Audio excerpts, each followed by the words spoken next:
In this episode of the SoL Method podcast, we do have some adult language. So if you have little ones around, grab your headphones now. Hi, this is Joelle Fawcett, and welcome to episode 5 of the SoL Method podcast.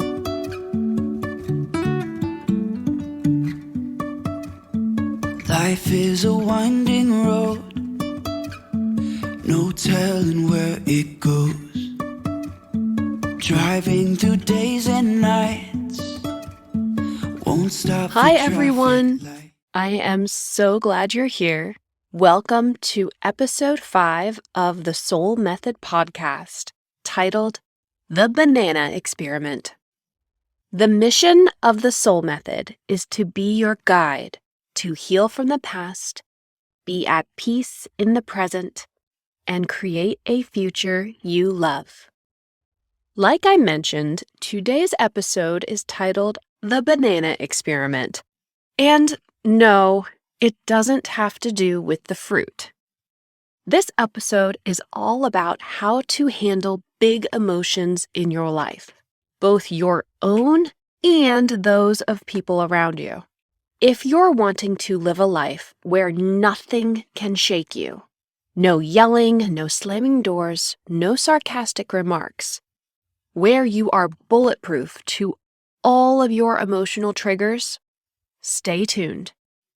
So, a few years ago, after I'd been working with my coach for several months, one of the things that kept coming up for me was this topic of big emotions. Let me ask you this. What happens to you when you have big emotions? Do you resist them? Do you fight them?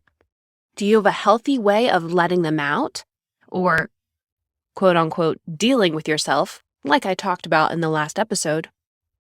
Or do you have unhealthy ways of processing these emotions? Because, let's be honest, in today's world, there is no shortage of ways to slowly kill yourself if you're unwilling to feel what's going on for you. Let's get into this. In the last episode, I talked about the amygdala part of the brain. The amygdala part of the brain is in the subconscious and is responsible for the instinctual fight, flight, or freeze response. The amygdala is also a part of the limbic system of our body, which is responsible for our emotions.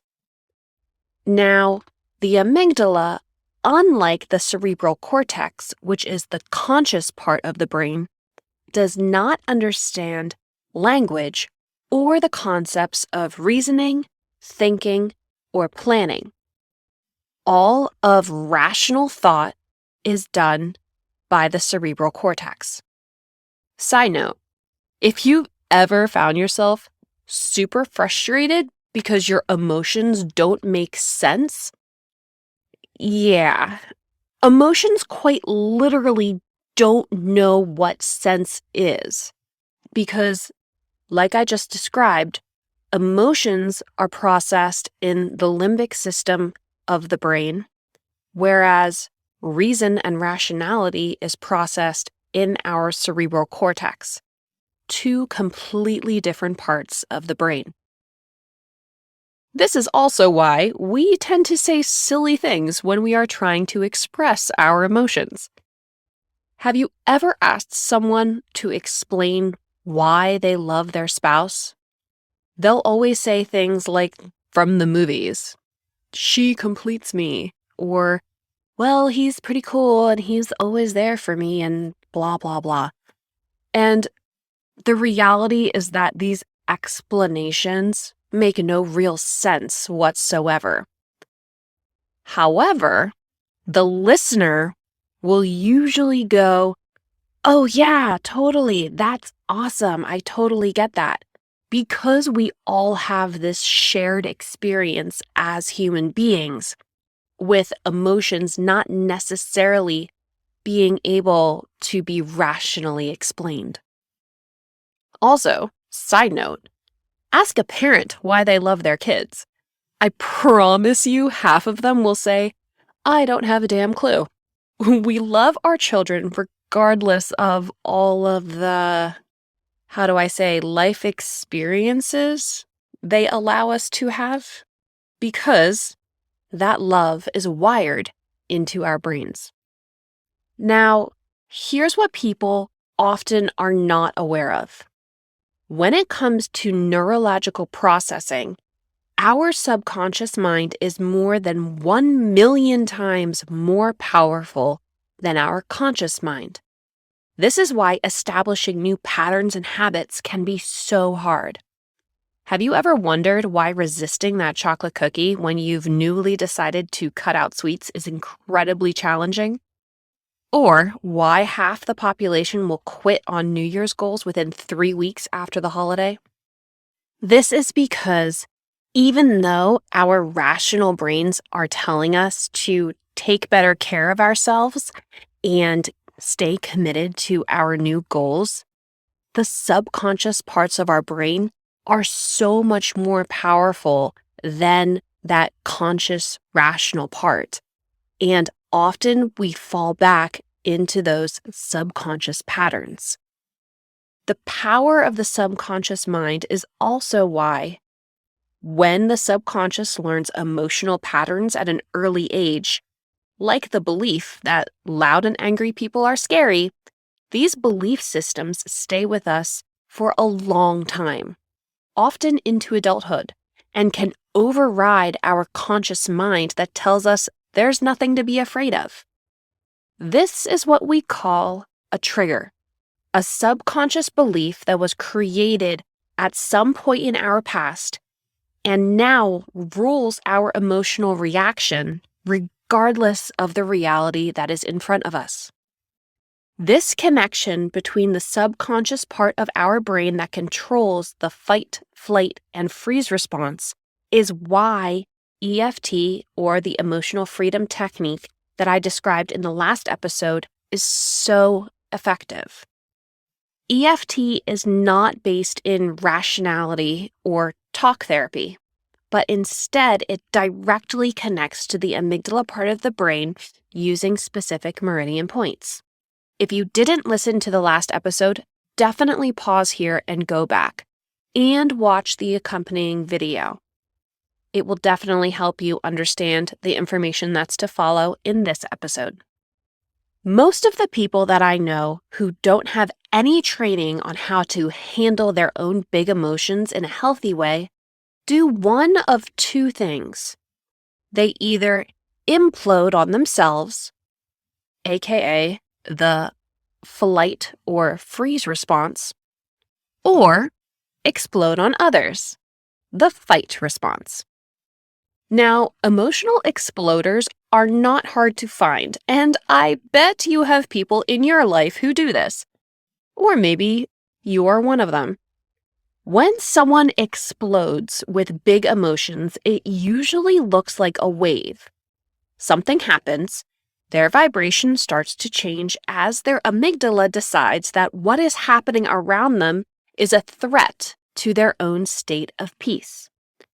As their emotions go up like a wave, they will react to whoever or whatever is instigating the big emotion. They'll express road rage, get very defensive, yell, scream, jump up and down, slam doors, etc., etc. Honestly, I've had lots of people in my life who are emotional exploders, and I still do. For the sake of anonymity, I'm not going to call you out here, but I bet you know who you are. To paint the picture of what this looks like, I'll use a general example of a situation I've seen plenty of times in public. In this situation, let's say a young boy is at the park with his mom. The boy is playing, the mom is relaxing, and then something happens. There's always an instigating incident of some kind. In this situation, let's say the parent tells the 8 or 9-year-old son that it's time to go. Now, I'll bet you've seen this happen too. The boy doesn't want to go, so he starts to whine. Then the mom says, You need to be a good listener or you won't be allowed to play video games. At this, the boy starts to panic, and his vibration starts to rise. You can't take that away from me! Mom's vibration starts to echo the son's. Do not do this to me. It's time to go. Then let's say she walks over to her son and takes his arm. Then the son's vibration goes even higher at the physical contact and he yanks his arm away. No, I don't want to! And he runs. Now, Mom is fuming. Get back here! You need to listen! I'm not leaving! You don't have the right to do this! Then, after more back and forth and Mom wrestling her 9-year-old into the car, there's a long ride home, where the son may or may not be bickering with his mom about video games. This might look like, but it's mine, you can't take it away. Then Mom yells, stop yelling at me! Everyone's emotions are through the roof as the vibrations feed off each other. Both mom and son are incredibly defensive, and neither of them are actually listening to the other. Because honestly, at this point, they can't. The experience of their own emotional state is so large because they don't know how to process them in a healthy way. So they have zero space for anyone else's emotions around them. When they get home, doors slam, and maybe mom calls a friend to complain about her kid. The son disappears into his room to play video games. Mom opens a bottle of wine to chill out, and maybe she has some chocolate for a sugar rush to feel better. 4 hours later, everyone reappears. No one talks about what happened, and both mom and son walk around on eggshells, waiting for someone to have big emotions again. When someone does have big emotions again, the cycle repeats itself. Now, does this sound familiar to anyone? Honestly, I can say that prior to working with my coach, this cycle repeated itself over and over in my life. I constantly lived in a state of anxiety, wondering when the next shoe would drop and my emotional world would turn upside down. This is one of the ways that I lived in codependence. I needed everyone around me to be a certain way so I could feel peaceful. The moment there were big emotions, I couldn't maintain peace, much less actually support anyone around me. However, when this would happen, I was not an exploder. I was an imploder. As an imploder, if I had big emotions myself, I wouldn't share them with other people. I would self-destruct. Big emotions terrified me, whether they were my own or other people's, because they immediately instigated that flight or freeze response in my brain. My instinct when witnessing anyone else having an emotional reaction was to run, hide, and become as small as I possibly could. When someone was upset with me, I would energetically shut down and do just about anything to make his or her big emotions stop. Now, at the time, I had no idea what was really going on. I can explain now that at some point in my childhood, my subconscious brain had created the belief that big emotions equaled scary, scary, scary. You could also put this in the other words that we've used before in the podcast around the ego's tiny mad idea. At some point in my childhood, I'd picked up the tiny mad idea that large emotions or big noises made by people were scary and that they would hurt me. And anytime there were big emotions around me, my amygdala was activated and I went into that flight or freeze response. However, because I was experiencing that completely in my subconscious, I consciously, in my teenage years, could not have told you that that is what was happening. In my late teenage years, this self-destruction actually manifested in some really bad ways. To try to cope with what was going on in my life at the time, which was my parents getting divorced, and having no skills to process my emotions in a healthy way, I decided that I would physically try to disappear. So I started binging on food and purging it into the toilet in a sick effort to stop feeling the way that I was. Often, emotional imploders can be more dangerous than exploders because we keep our coping mechanisms a secret. And often on the outside, we can look really put together and even successful. While I was starving myself in high school, I got straight A's and was looking forward to a dance career with a company. Years later, as an adult, this inability to process my emotions manifested differently. On the playground with my son when he was younger, this looked like me being the helicopter mom, doing anything I could to keep him safe and dreading the moment he would have any kind of emotional response. When he did have an emotional response, which was all the time because, he was 2 years old, I would often give him whatever he wanted just to keep the peace. Now, on the surface, it may have looked like I was the mom that handled parenthood way better than the exploding mom who wrestled her 9-year-old into the car. But the reality is that it was equally unhealthy. In both situations, the only people in charge were the kids. The reality is that I wasn't really trying to keep my son safe or happy.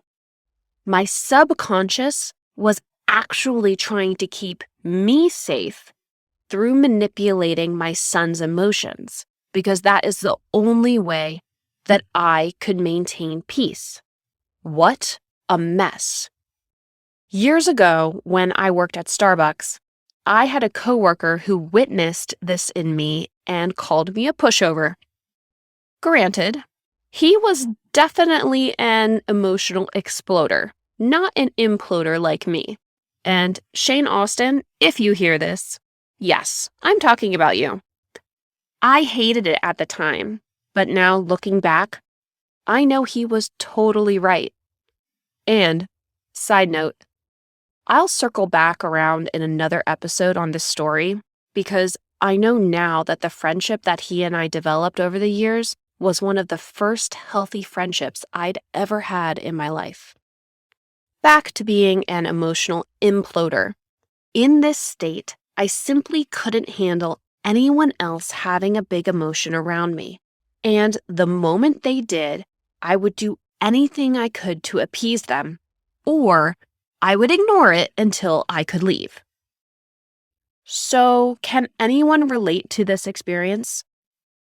Do you identify as a imploder or as an exploder? When someone has a big emotion around you, what happens in your body?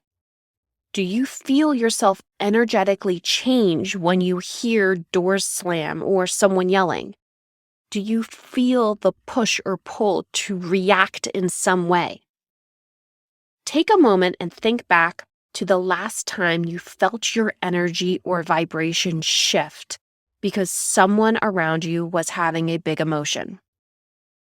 What did you feel happen? My guess is that it was not a pleasant experience if you're in the place of either exploding or imploding. Because when that fight, flight, or freeze response is triggered, it is usually very uncomfortable for us. We start to sweat, our hearts start to beat faster. Often we get upset stomachs because all the blood is moved away from our internal organs to our arms and legs in preparation to run or fight. Not good, and definitely a part of the reason why living in this state of constant stress is bad for our health. Now, the goal with all of this is to grow past the point of being an emotional imploder or exploder to the place of becoming an investigator. When you're an investigator, you're able to hold emotional space for people, and there is no big emotion anyone can express that can scare you away or cause that fight, flight, or freeze response in your body. Now, once again, side note, because I know I might have devil's advocates out there listening. I am not talking about situations where you should be scared. So if someone wearing a mask is coming after you with a chainsaw and a machete, get the hell out of there. I'm talking about situations where there is no real physical threat to your well-being, like a child having a big emotional reaction because it's time to leave the playground, but you still react with panic like you're being chased by Cousin It. We all understand that difference, right? Okay, moving on. With being an investigator, there are two responses you can choose to use around big emotions, depending on the type of relationship you want to have with the person in question. The first response you can have is no response. You aren't triggered, you don't have an emotional reaction, and you're not invested in that relationship. So nothing happens, and you move on with your life like the incident never existed. The second is when you're dealing with somebody you have a close relationship with or you want to develop a relationship with. In this situation, the reaction of an investigator is one of leaning in, where you have so much emotional space because all of your emotional triggers have been dealt with. You have a big capacity to be curious about what the other person is experiencing. So let's start with the first sort of interaction, and then we will go on to the second one. Example A. The person having a big emotional response is a total stranger. Maybe it's someone who honks at you several times when you don't run a red light at the intersection, or someone you don't know who starts hitting on you at the bar. Now, when I'm in those situations, both of which have happened in my life in the past week, mind you, I have no desire to foster a deep relationship with the person in question. Because I've been using emotional freedom technique for the past few years, there's little to no ungrounded emotion inside of me for either of these situations to stir up. I'm empty, so to speak. There's nothing there to be triggered. And again, if you didn't listen to episode 4 and watch the accompanying video, go do that now. That episode discusses emotional freedom technique and how to use it. To both the person in the honking car and the guy undressing me with his eyes, I don't judge it or react because I'm simply not interested. The idea of going into a drama spiral is boring to me. I stay grounded, and because I have zero energetic or emotional reaction, the encounters are over before they even started. And the best part about this is that I carry nothing about those encounters with me into the next moment. They are done. Now, example B is totally different. In this situation, the person having an emotional response is someone in your life you care about, or someone you will be around even if you don't necessarily like him or her. For example, this could be a beloved parent or friend. Maybe it's your spouse or your child. Even if it's the coworker you don't really like, the reality is that you're going to have a relationship with them because you work next to each other. So it's best to give a shit. For most of us, this is where the rubber meets the road with becoming an investigator. The reality is that when the person having a big emotional response is a stranger and we won't see them again, we don't have to care if they like our reaction or not.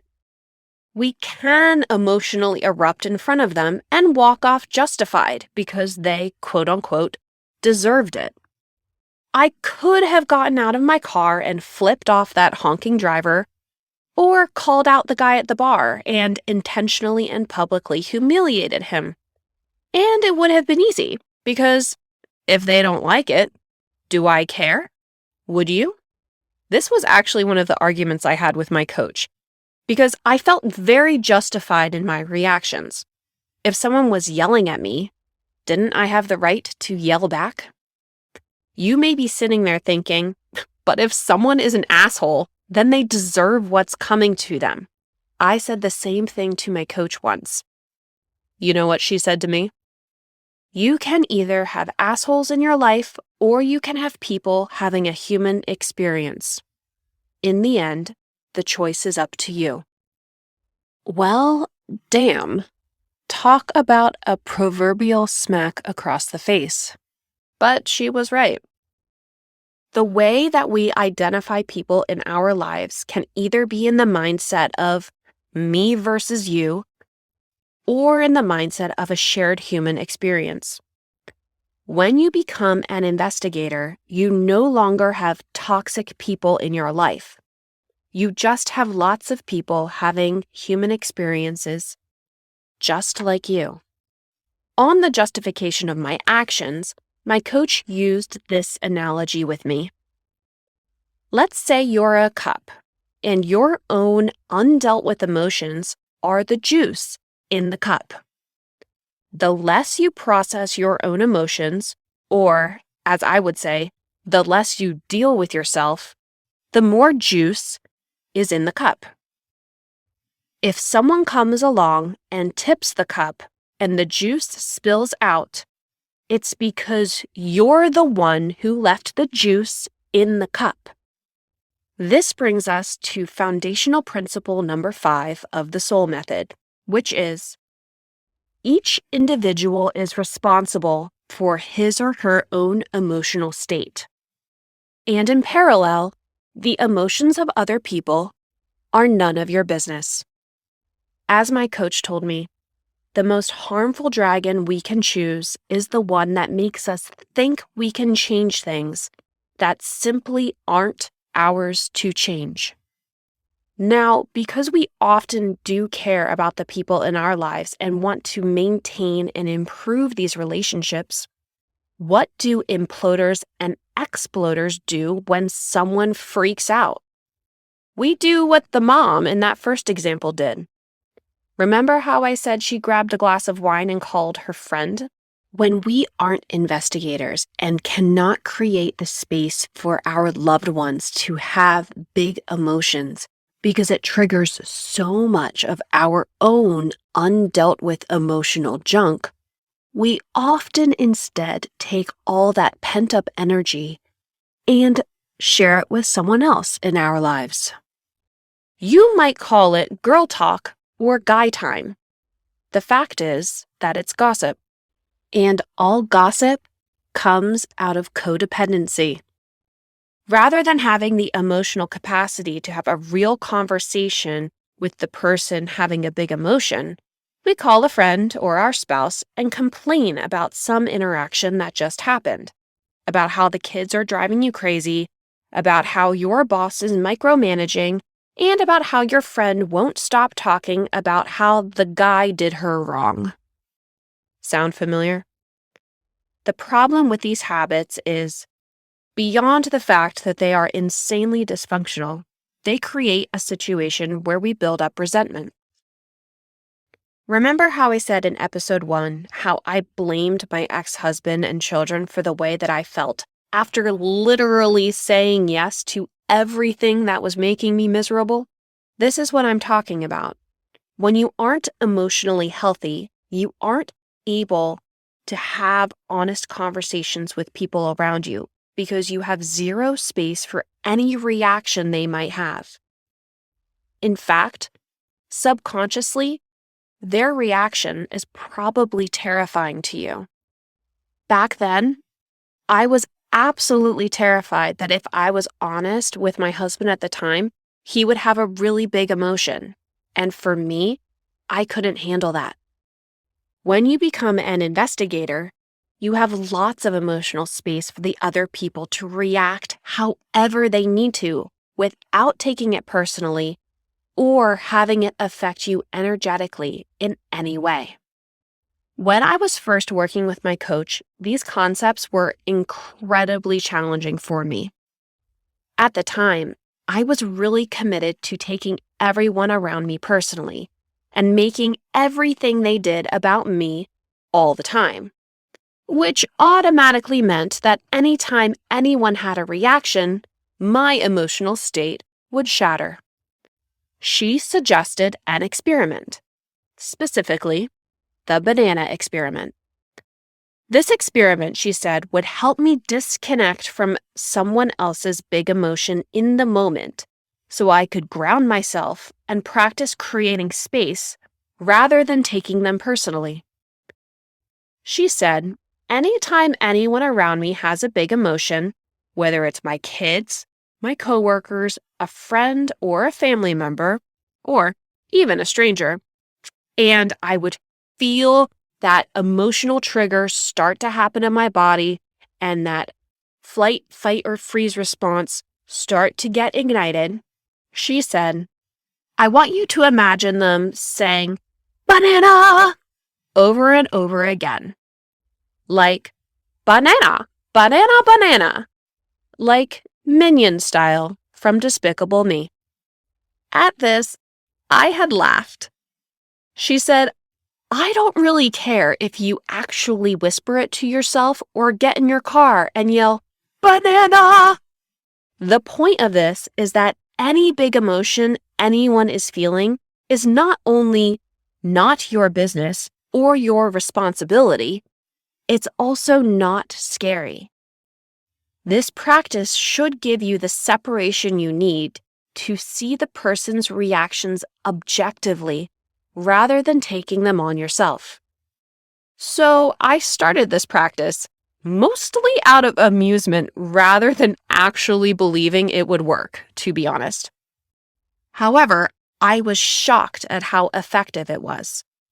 I was also practicing emotional freedom technique regularly to continue to empty residual emotions from my past, or my cup of juice, so to say.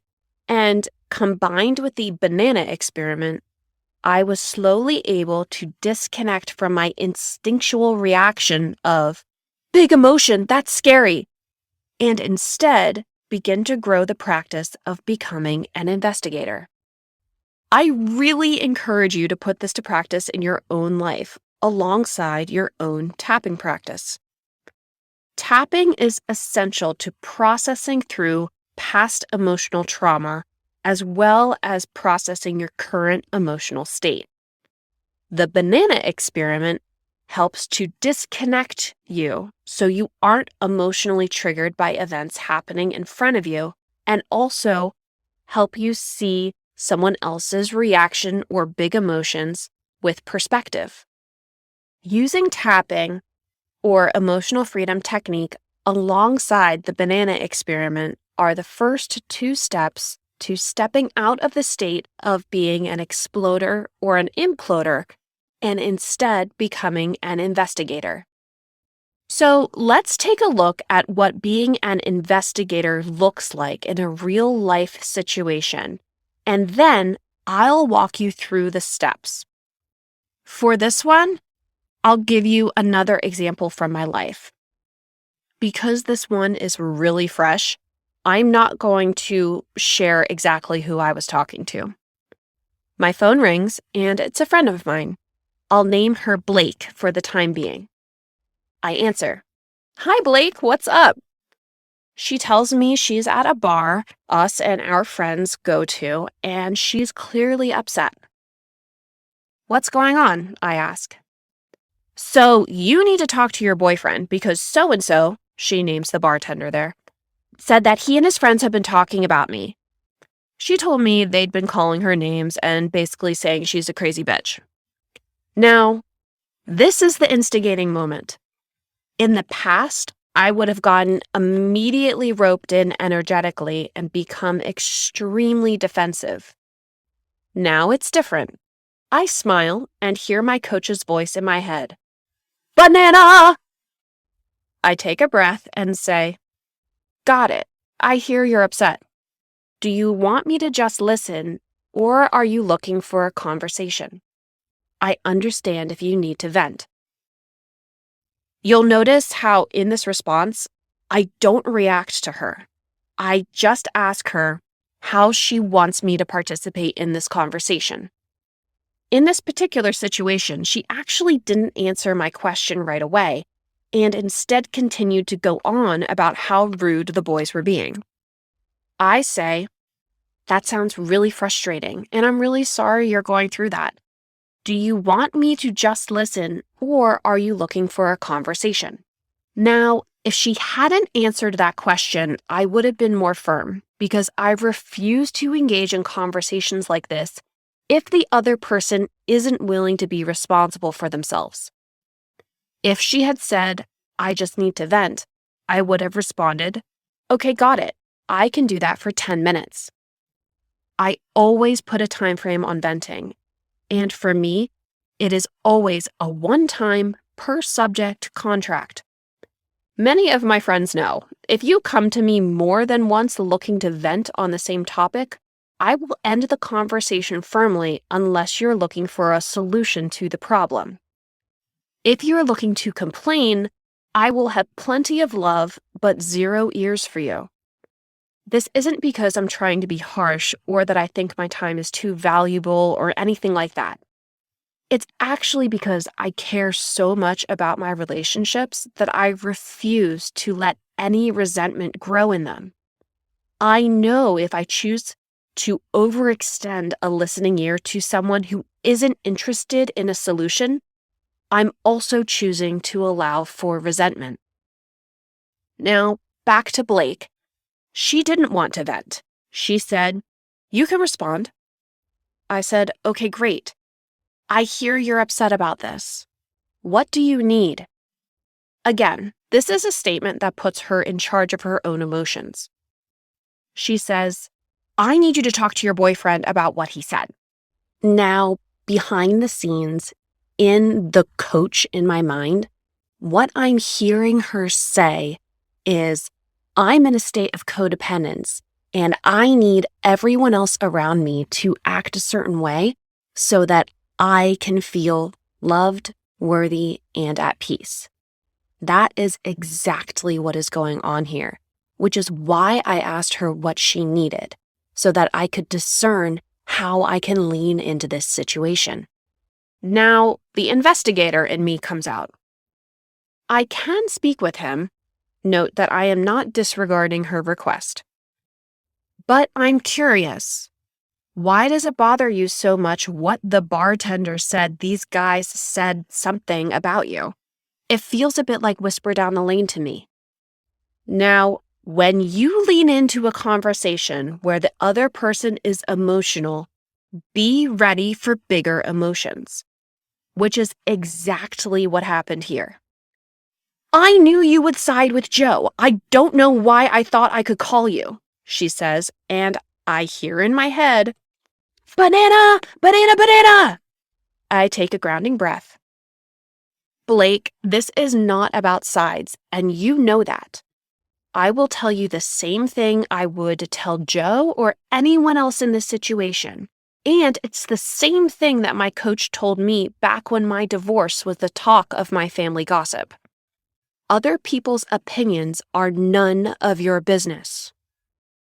At this, she paused. What do you mean? I meant what I said. So what if someone at some point said you were crazy or whatever? Anything anyone says about you has nothing to do with you. It has everything to do with them. Do you have any idea the amount of things people have said about me in the past few years? I've been called everything from a prude to a cunt, and I really just don't care. I'm not going to intentionally hurt anyone, but I'm going to do me regardless of what anyone else says. If someone has a request of me, they can come talk to my face, and we can have a conversation about that. Otherwise, they can go fuck themselves.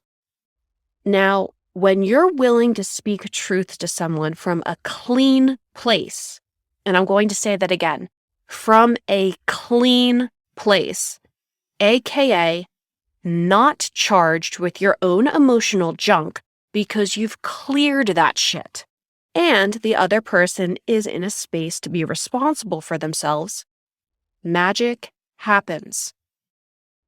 At my words, I immediately felt her anger dissolve and she started laughing. Oh my God, you are so right. Like, what are they going to say next? Like, that I'm a fucking fairy? It's ridiculous. After a few more moments of chatting, we hung up the phone happily with plans to see each other in a few days. Now, I know why she called me, and it had nothing to do with the fact that some bartender said my boyfriend said such and such. She called me because she knows that I'm a safe space. When the people in your life know that there is no emotion that they can have that you will take personally or that will scare you away, your relationships become both deep and powerful. Also, you should know, I never told Joe about this encounter, and he probably won't ever know unless he listens to this episode or someone tells him. Why? Because Blake's reaction to what him and his friends may or may not have said are none of his business either. Are you starting to see how this all comes together? So, let's talk about steps to becoming an investigator. Step 1 to becoming an investigator we covered in episode 4. Deal with yourself. Like my coach said, you can't create space for anyone else's emotions if your cup is already full of juice. Start the practice of clearing that shit out and get curious with yourself first. You'll find that a lot of the current things you're feeling frustrated or anxious about go back to the emotional traumas from years ago. When you clear the root of that trauma, the trigger in the present will never be able to surface again. Like I said in the last episode, sometimes this practice can be challenging at first, especially if you're dealing with heavy things that have happened in your life. I highly recommend doing what I did and working with someone who can help get you started and process through some of the big things so you can move more easily to a place of maintenance and confidence. Step 2, start the banana experiment. Anytime you feel the urge to emotionally explode or implode because of the reaction that someone else is having around you, mentally or physically say, "Banana!" Use this to disengage with their emotions so you can both not take it personally and see what is going on with perspective. This will also more easily allow you to discern whether or not you want to engage in different situations. When you take everything personally, it's really hard to see what's your business and what's not. Step 3, get curious. Now, I'm going to put a big disclaimer here. Get curious if and only if the other person is willing to be responsible.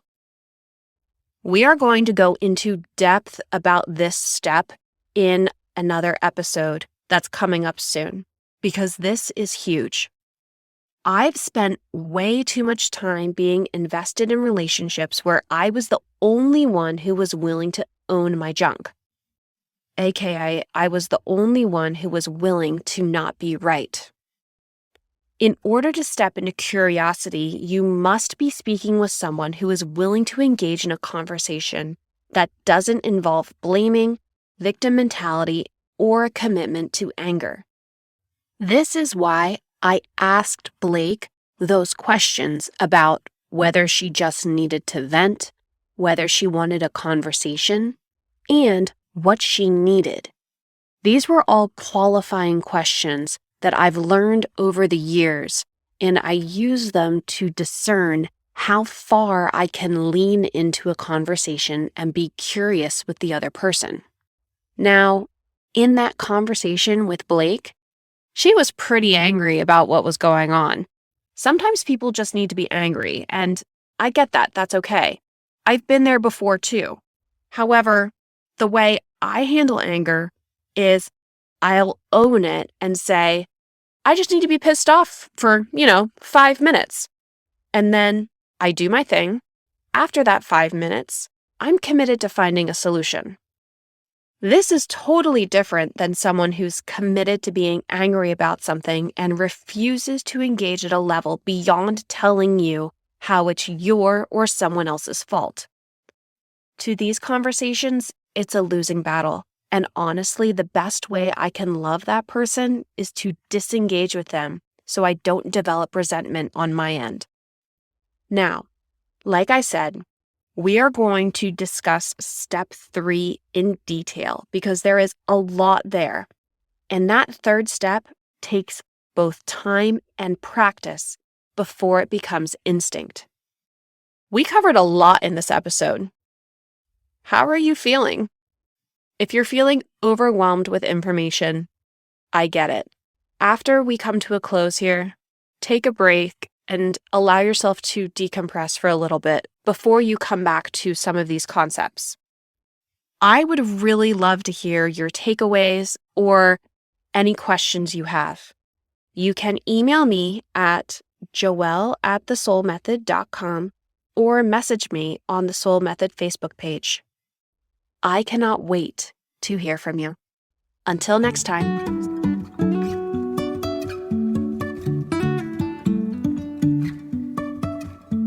Life is a winding road, no telling where it goes.